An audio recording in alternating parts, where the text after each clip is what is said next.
আসসালামু আলাইকুম। আজকে আমরা লিড কোডের নাম্বার অফ কমন ফ্যাক্টরস এই প্রবলেমটার সলিউশনটা দেখব। তো এই প্রবলেমটাতে আপনার বলা হয়েছে আমাদের দুটো ইন্টিজার মান দেওয়া থাকবে এবং এই দুইটার আমাদের কমন ফ্যাক্টর বার করতে হবে।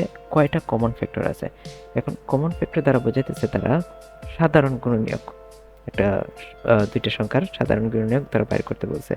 তো এখানে এক্সাম্পল দেওয়া আছে, দেখেন ইনপুট এ আর বি দুইটা ইন্টিজার, এটার জন্য তারা আউটপুট করতেছে 4।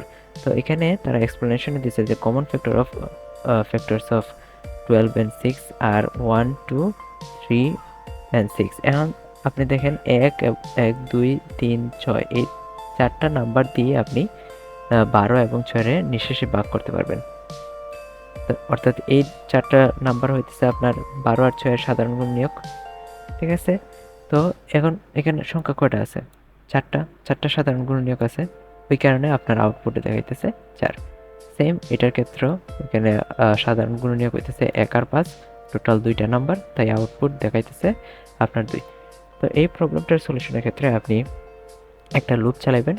লুপ 1 থেকে আপনার এই এ আর বি এর মধ্যে যে মিনিমাম যে নাম্বারটা আছে, দেখুন 12 এবং 6 এর মধ্যে সবচেয়ে ছোট যে নাম্বার এটা হইতেছে 6।